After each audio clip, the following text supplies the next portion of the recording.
Welcome to the Market Pulse podcast from Equifax, where we break down the latest economic and credit insights to help you navigate today's business landscape. Welcome to Market Pulse, a podcast from Equifax where we explore the latest economic and credit trends and what they mean for lenders and financial institutions. I'm Olivia Voltaggio with Equifax, and I'm thrilled to host today's episode. There's certainly no shortage of economic headlines right now.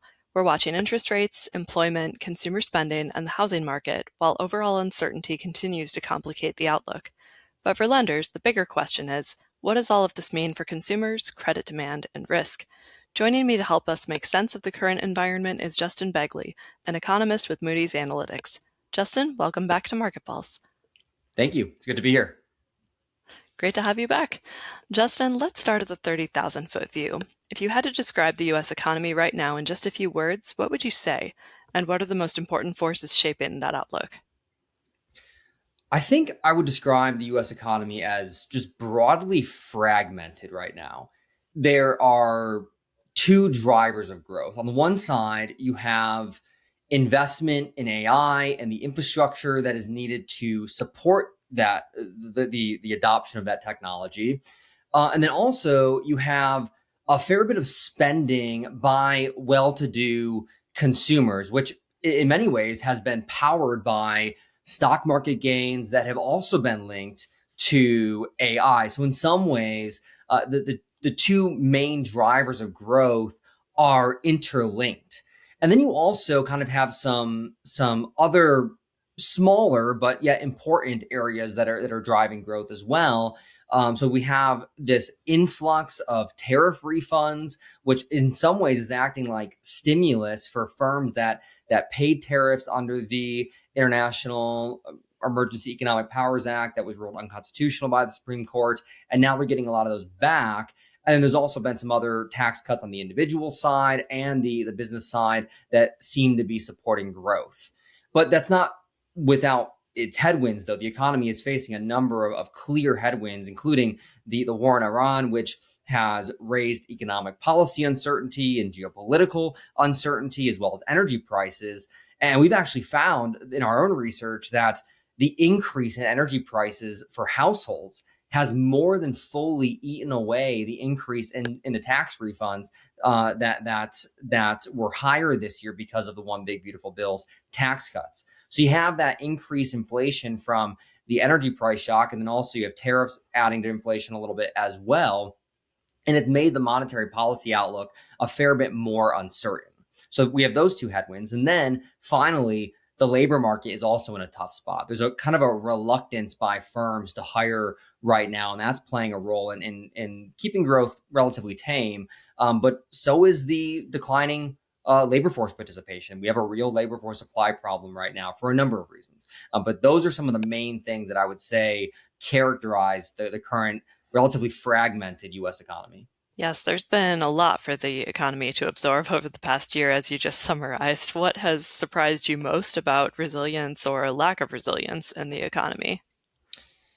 Well, yeah, I think the U.S. economy has been remarkably resilient over the past few years. If you kind of go back to the beginning of 2025, and especially April 2025, when the president had announced his Liberation Day tariff announcements, where tariffs were going to be the highest we've ever seen, most forecasters expected higher inflation and slower growth throughout the year. But consumer price inflation averaged about 2.6% throughout the year, which was lower than the 3% average in 2024. And the economy grew at about its potential rate of 2%. And largely this is all because firms, on the one hand, on the price side, kind of ate a fair bit of the tariff cost, being reluctant to pass those costs down to consumers. And then on the demand side, consumers just continue to spend. And so add that then to the relatively unexpected investment and very huge level of investment into AI infrastructure that has really been a welcome surprise. All those things kind of offset some of the headwinds that have been cutting against growth. So I think that the economy has been resilient. Certainly there's some problems, but I've been very surprised as to how well the economy has done despite all these headwinds. When you look 6 to 12 months ahead, what does your baseline outlook look like? Is it relatively optimistic, or are the potential downturn risks becoming more significant? I don't want to undermine the significance of the downside risk, but I would say that we are relatively optimistic. We expect inflation to cool in the year ahead as the effects of the energy price shocks start to disappear and that the economy grows kind of north of 2%. I will caveat that by saying that this depends on no further escalation in the Middle East conflict. But nonetheless, that's kind of our outlook. We're a bit less sanguine on the labor market. Job growth is expected to be slow for the remainder of the year, and we don't think it will pick up much in 2026, given some of the labor supply issues. We could turn to the labor market now since you have been mentioning it. One of the most important supports for credit consumer performance is employment, and the labor market's been obviously very important to the economic story over the past several years. So what is the labor market telling you right now? Well, not to sound cliche, because this term is probably overused at this point, but we remain in something that looks like a low hire, low fire labor market. Kind of abstracting from the occasional news headlines, layoffs have not meaningfully picked up, which is a good thing. But hiring has been very tepid. July's jobs report was pretty bad altogether, and not just because there was a net payroll decline of 23,000 on the month. The local government shed about 57,000 jobs, which seems to be more like a seasonal factor problem than a real decline in jobs. But if we just kind of exclude government, job growth has averaged about 40,000 over the past 3 months, which is about half of what it was in the first quarter. Moreover, more than 100,000 jobs that we thought were gained in May and June were revised away in the July report. So hiring remains very tepid. And also, if you kind of just look at the industry detail, it's very segmented. And healthcare is really kind of in the driver's seat, where most other industries are not meaningfully adding jobs right now. The household survey paints an even more pessimistic picture of the labor market. So there's every month 2 surveys that get released that give kind of their own look at the labor market. So what I was just talking about was the establishment survey or the payroll survey. The household survey is where we get the unemployment rate. And so while the unemployment rate decreased again in July, falling to 4.1% for the first time since last June, that's really the extent of the positive news that the household survey is giving. Both household survey employment and the labor force continue to decline in July.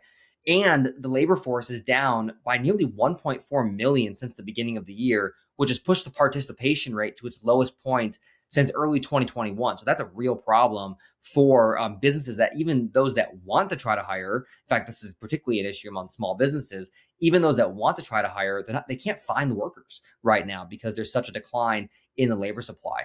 But then you also match that with a relatively weak demand for workers, and you also take account of that decrease in the labor supply.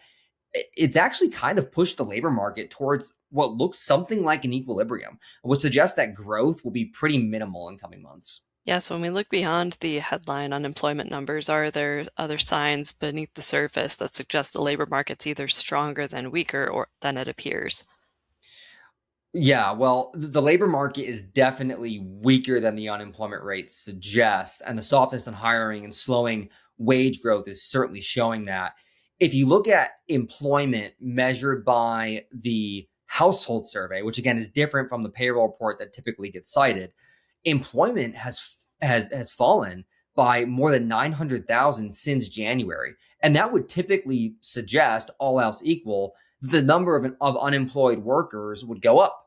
But over the same period, the number of unemployed workers has actually declined because the labor force has once again shrunk by 1.4 million, even while the population of persons eligible to participate in the labor force has expanded by more than 1 million. So that's a lot of data points, but the gist is that the decline in the labor force is pushing the unemployment rate lower than it would be under normal labor force trends.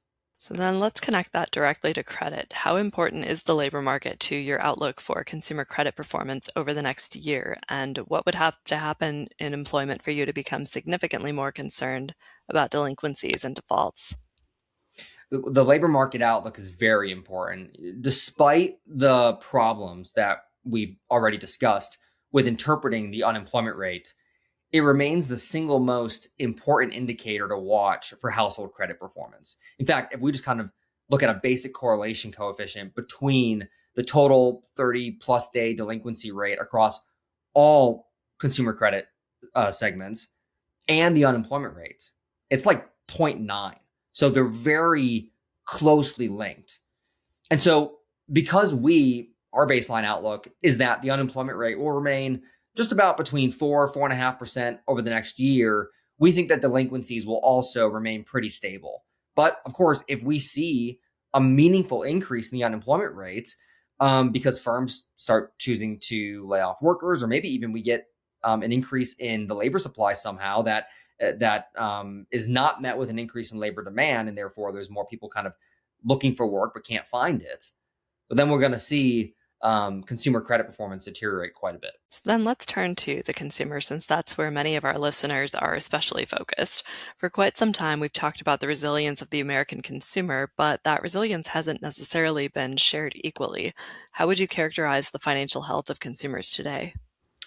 Yeah, there's so much to say here, but I'll just start by saying in aggregate, so if we just abstract from all the particularities of people's income, of demographics, of their kind of household finances, I would say that things are looking okay. Real disposable income growth is pretty weak because of high inflation, but because we expect inflation to continue to improve in the coming months as the energy price shocks effects disappear, we think that real disposable income growth will start to improve. Wage growth is slowing and advanced slower than inflation in the second quarter, which is not a good sign. But more recent data also kind of suggests, when we look at the monthly data that's been coming out more recently, suggests that things have improved somewhat. But again, labor supply and demand are just about at equilibrium. So unless there's a meaningful increase in productivity, which, productivity growth is pretty strong, but we need to see more to really drive wages, we shouldn't expect wage growth to grow sufficient to support a meaningful expansion in consumption. Looking at households, though, especially those that own assets like stocks and homes, well, they're benefiting from the appreciation in values of those assets over the past several years. And that has powered a lot of spending in the economy. And then finally, just broadly speaking on household balance sheets, again, looking in the aggregate, things look okay. Overall delinquency rates are lower than before the pandemic and are, just slightly lower, and have been pretty stable, actually, most likely due to the relatively tight lending standards that have been in place over the last few years. And then finally, just looking at household debt service payments, they're very low compared to its history. So altogether, it suggests that consumers are doing okay in aggregate. We've talked on Market Pulse a lot about this idea of a K-shaped economy, and what we refer to as thrivers in our Market Pulse Index report may be doing quite well, while other households, or strivers, are under considerably more pressure. Are you still seeing that divergence? And if so, is the financial divide continuing to widen?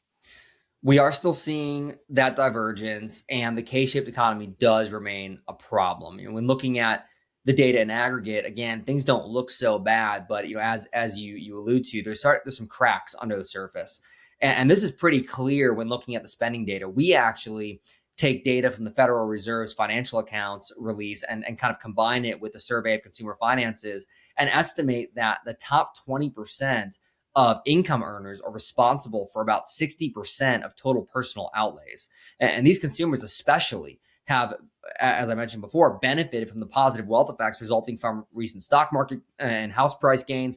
And of course, if you feel more wealthy, well, then you're going to be more willing to spend. But if we look at growth in personal outlays since the pandemic, so not even just the share of total outlays, but just looking at the growth over the last 6 or so years, the top 20% has increased their spending by about 60%.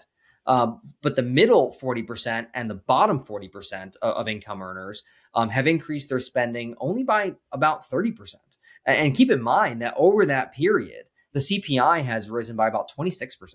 So growth in real spending by the bottom 80% of income earners has been pretty anemic. And if we look at goods and services that each income quintile spends their earnings on, well, we find that those lower quintiles of income earners have experienced higher relative rates of inflation because of their high propensity to spend on necessities like food and energy and clothing and even housing, which have had some of the higher rates of inflation over the last few years. And if I could just throw one more data point in there, delinquencies for subprime borrowers are at about a decade and a half high.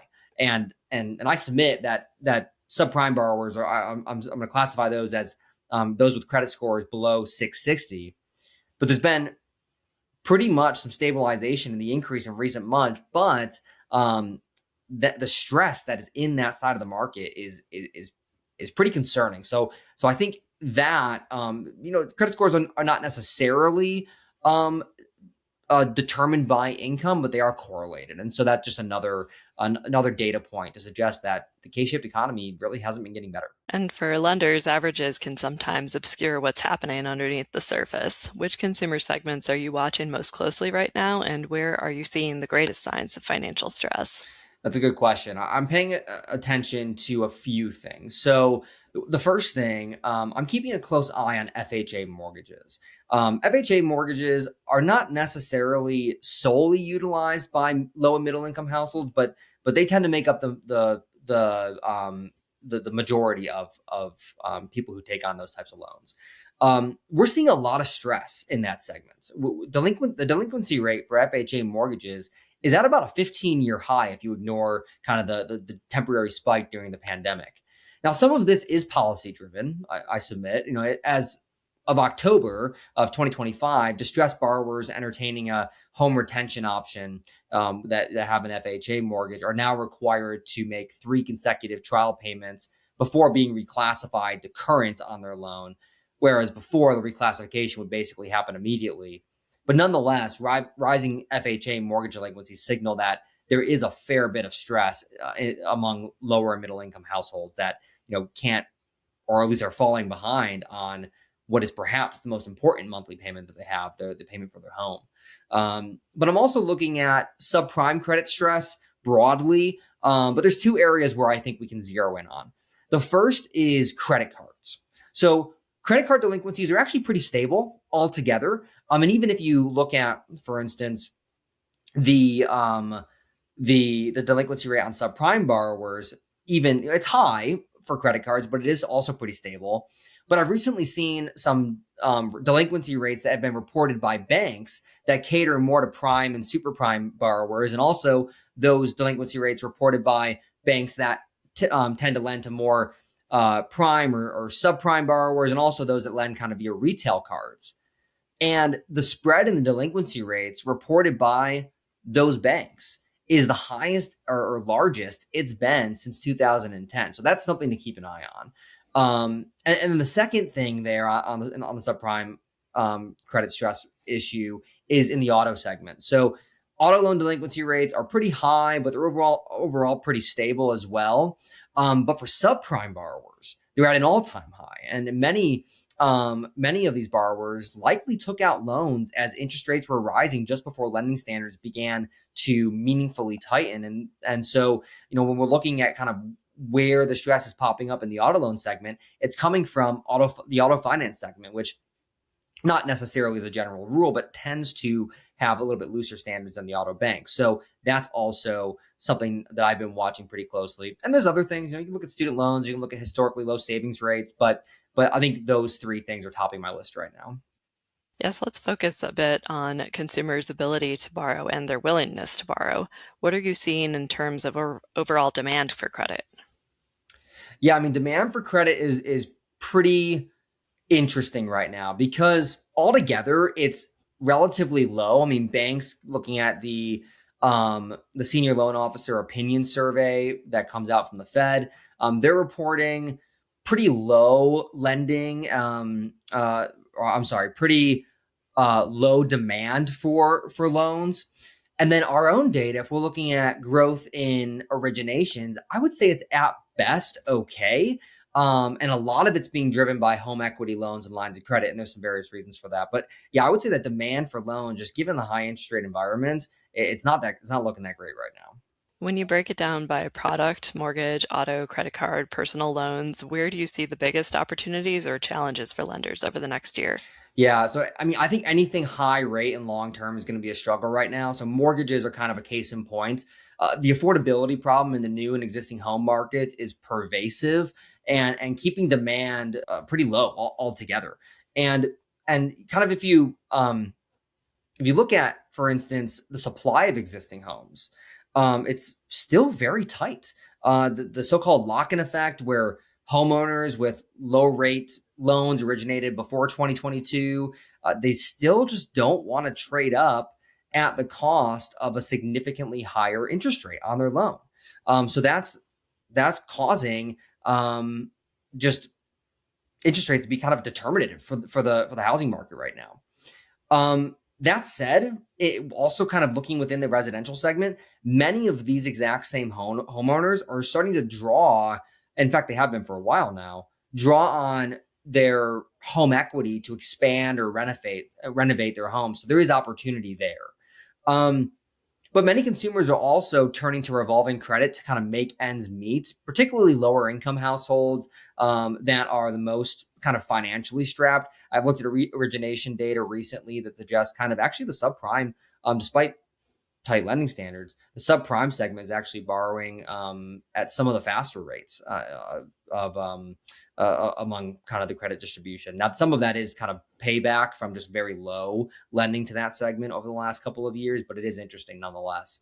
And then, as I mentioned earlier, there's a fair bit of stress in the auto loan market, and kind of a net majority of banks, weirdly though, are loosening standards on new and used auto loans, and that's according to the Senior Loan Officer Opinions Survey.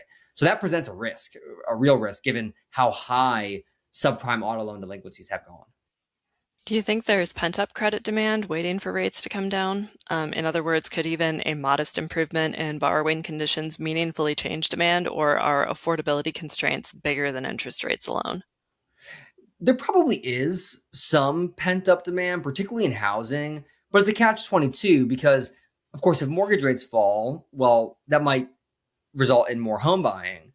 But then home equity borrowing might decline as well, because people who have been locked in those homes might say, well, I don't want to keep expanding this home or keep renovating, so why don't we just go buy a new house? So there is kind of a catch-22 there. Consumers are probably less rate sensitive for something like credit cards. And so, I doubt there's a lot of pent up demand there, but there is solid evidence to suggest that an increase in rates has persistently negative impacts on borrowing. So a decline would likely show, I think, the opposite effect. But at the same time, affordability constraints, I think, remain sufficient to limit growth in borrowing, even if rates fall. Prices are just still very high. And the decline in rates would only further spur demand, which would potentially cause prices to go higher, which would limit how much borrowing might increase.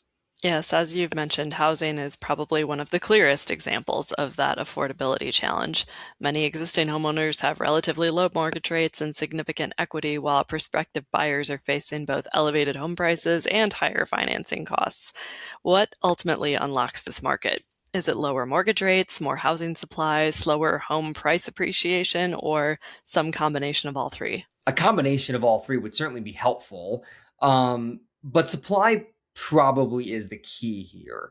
We've estimated in our own research that the nation's housing shortage is about 2 million. But some estimates actually go as high as 8 million. So more supply, assuming that demand remains constant, will lower prices, and perhaps even enough to make a higher mortgage rate a little bit more palatable to buyers. Now, there's been some efforts to do this. Congress passed the Road to Housing Act to try to unlock more housing supply this year. But even then, it's likely only going to support a modest expansion of the housing supply, because really, at the end of the day, this is a local issue. The federal government has trouble touching things like zoning laws that prevent greater expansion of the housing supply. So we're really going to need to see more progress at the local level. But that said, an increase in supply also wouldn't come without its own consequences, at least to current homeowners. If there's a sufficient increase in supply that drives down prices, well, you unlock housing affordability for potential home buyers, but that will deteriorate the wealth of homeowners. So given that positive wealth effects have been such a key driver of consumption over the last few years, as those wealth effects from an increase in supply turn negative on the housing side, that actually could spur a potential problem for consumption. And so this is economics. There's always trade-offs to economic policy, but these are things that I think should be considered. What should mortgage lenders realistically expect over the next year in terms of purchase activity and refinancing? Well, because mortgage rates will remain high in our view, refinancing will probably be minimal, at least keep to the status quo. High rates and affordability concerns will also keep purchase activity pretty sticky. And I don't think we're going to get a meaningful increase in the housing supply either. And so altogether, we probably stick to the status quo on that as well. Now, new home building too, because the solution for a while, as existing homes, as the existing home supply kind of dried up and now existing home sales are near all-time lows, the solution was, of course, to expand supply. Let's get new homes on the market. Let's get more people attracted to new homes. Well, now even new home building is being weighed down by weaker builder confidence and high costs associated with tariffs on lumber and steel and aluminum and things that are necessary to construct a home. And then also some of the immigration policies have resulted in labor constraints in the construction industry. And so weaker building is also going to keep, on the new home side, sales from growing meaningfully over the next year. So I want to start to wrap up by bringing everything we've discussed together for our lending audience. We have an economy that at the aggregate level may look relatively healthy, but underneath those headline numbers, there can be very different experiences across consumers. If you're a lender making decisions about growth and risk today, what economic indicators would you be paying the closest attention to? Yeah, well, I think it is important to look at the traditional indicators, look at the unemployment rate, look at job growth, look at the underlying components of GDP. We can discuss some of the issues with interpreting some of those things, but they're still important. But as you say, looks can be deceiving or at the very least not always tell the full story. So if I'm a lender, I want to look at the underlying drivers. For example, is there a demographic that's driving the labor force decline, such as retirees? Or is there an industry that's responsible for much of the recent increase in jobs, like healthcare, for instance? What's driving GDP growth? Are all consumers helping to grow the economy or just the well-to-do? Is private fixed investment rising broadly, or is it primarily being driven by AI? So those are just some of the details that I would want to know if I'm a lender. And how should lenders think about balancing those two objectives right now, managing risk without becoming so cautious that they miss creditworthy consumers and opportunities for growth? Yeah, it's a tough question because every lender is so different. They cater to different regions, different populations, different demographics. Each lender needs to assess their loan portfolios and their underlying nuances and their own risk appetites. Broadly speaking, though, I would just say that lenders need to identify where the stress is and then price accordingly. You stress test your portfolios under various economic scenarios to identify potential exposure. And then also, just as we've talked a little bit about today, recognize that just the amount of stress that's building in the subprime segment. And I think it's reasonable to say that there's good reason to be weary there. So just look for stress and then price accordingly. I think that's kind of the main advice. Well, Justin, as always, thank you for helping us make sense of what's happening in the economy and, more importantly, what it means for lenders and consumers. Thank you so much. Yeah, happy to be here again. Thanks for having me. And thanks to everyone for listening to Market Pulse. To hear more conversations about the economic and credit trends affecting your business, subscribe to Market Pulse wherever you listen to podcasts. I'm Olivia Voltaggio with Equifax. Thanks for listening, and we'll see you next time. The information and opinions provided in this podcast are intended as general guidance only and are subject to change without notice. The views presented during the podcast are those of the presenter as of the date this podcast was recorded and do not necessarily reflect official positions of Equifax. Investor analysts should direct inquiries using the Contact Us box on the Investor Relations section at Equifax.com.